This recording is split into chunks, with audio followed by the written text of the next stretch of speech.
3:30 on Peacock, number 11, Indiana at Iowa. The Hoosiers again. Okay. They climbed all the way up to plus or a -7.5-point favorites on the road in Kinnick. When this is a game kind of before the season started, we were like, okay, that could be a trap spot there for Indiana coming off that Illinois game where we thought they would win, but not as handily as they did. And it still could be a trap spot for them. Obviously, they got a bye coming up next week, and then they got to go to Oregon. Yep. So that could be a really good game.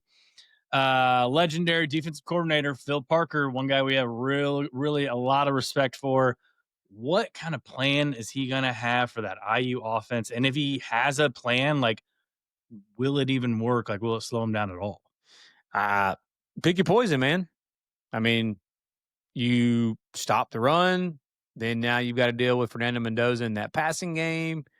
But I do think it starts with again. I think Indiana's offense, man, just my opinion. We were talking about this with some of these other really good offenses like the Tennessee and Josh Heupel and Lincoln Riley and USC, Lane Kiffin and Ole Miss. These really good offenses that are score a lot of points and are a lot of fun to watch, I think is a misconception that they just throw the ball all over the yard. Every one of those teams and coaches I just mentioned, they run the piss out of it and run the football really well. Indiana's another one, dude. They run the football well. They get a lot of average yards per carry, and I think that kind of RPO game that they run, a lot of that is predicated off the fact that you've got to commit dudes in the box to stop the run because they run the football well. Yeah. And like Illinois last week couldn't stop anything. So if you can just stop their running game, then I think that at least gives you some sort of a chance to where maybe you can get some pressure and create some turnovers or something. The problem is, man, is just this Iowa defense for last year and so far this year is not the vintage Iowa defense, bro. Mm-mm. It's just not. And I don't think that the casuals have caught on to that yet.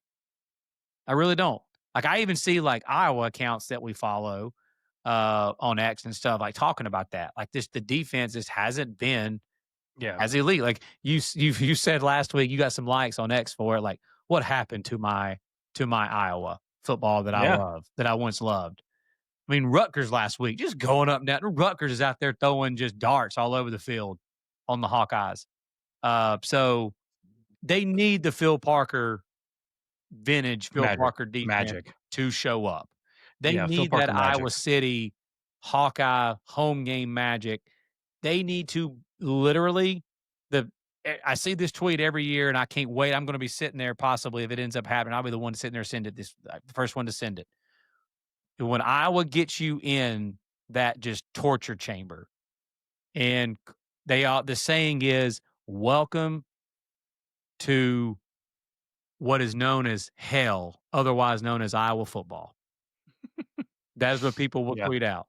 Welcome to the hell known as Iowa football.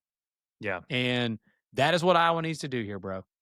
They've got to muck this thing up so much, turn it into a punt fest, and frustrate Indiana, make Indiana do things they're not like used to doing. Indiana's playing on schedule. They're super efficient on their offense. Make them inefficient. See how they handle a few 3-and-outs. Like, that's what you got to do, man, for Iowa.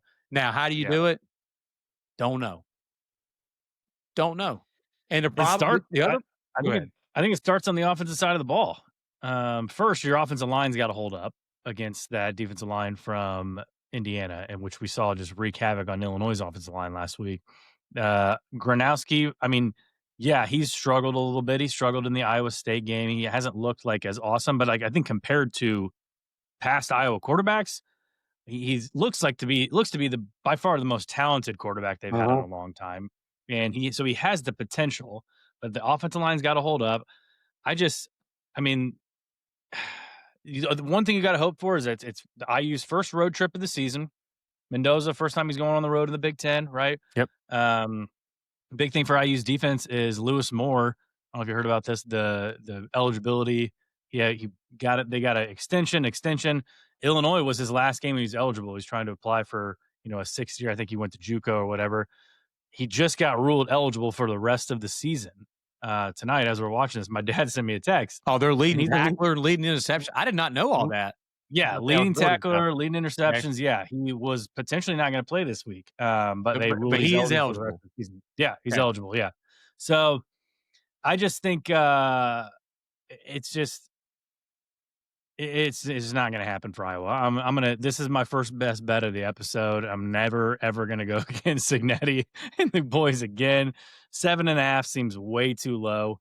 It seems like they have a lot of respect for Iowa being that defensive program that you're talking about and really having a lot of low scoring games in the past. They can't get it out of their heads. They think, I mean, 3:30 kick, middle of the afternoon on Peacock. I'm just going to take Indiana to cover that 7.5 right now. Um, I think it could get really ugly. We're in lockstep, brother. Yeah, I can't I believe it's as low as 7.5. So I bet it at -7. Again, you know me, I'll risk a little bit of I took it at -7, -115 before it jumped up Yep. to 7. When it was at 7 on my side, it was at -7, -115, which usually means It might even still go back down too. yeah, which means it normally goes up to 7.5 when it's Mhm. going that direction. So I took it then. I just honestly, man, I think it's the other side of the ball. I think that Bryant Haynes and that defense for Indiana is going to dominate Iowa's offense. I mean, that Indiana defense has dominated most offenses that they've played against, other than Ohio State and other than Indiana. But again, they kind of held their own against Notre Dame in that playoff game. But dude, I don't know how, other than Mendoza throwing a bunch of picks and Indiana having a bunch of turnovers, how Indiana will not move the football enough. Like I could actually see in this game being ugly and Indiana winning like 20-6. You know what I mean? Something Mhm. like that. Because I just don't think I was going to be able to move the football in Indiana. Yeah. You're talking about the Iowa running game. Dude, Iowa hasn't run the football. Even last week against Rutgers, they didn't run the football well overall. They didn't run the football well against Iowa State. So I'm with you. I am taking Indiana in this game at -7 to -115 odds. I think Indiana's going to win. I think they're going to cover. And again, I think that Indiana's defense is going to just dominate this game. And Indiana wins by like at least, a couple scores. Just loads of content this week, man. I think this is the first time we've done 2 separate preview episodes, Ever. in 1 week since we've done this podcast, some over 2 years ago. Was a blast. I cannot wait for this weekend. I cannot wait for Saturday. I'm gonna really try to negotiate with my wife to be able to, park myself on the couch as much as I can and watch some games. So, hope you guys are, we're ready for it too. Hope you guys are subscribed and followed. Obviously, YouTube, Apple, Spotify, all that. X, Instagram, TikTok. We're always on there. We're going to be pumping out some prediction videos here for the next couple days. Yeah, man, I'm excited for football this weekend. So, for Lance Barton, I'm Tyler Noe. Take care. Have a great rest of your day, and we will see you next time.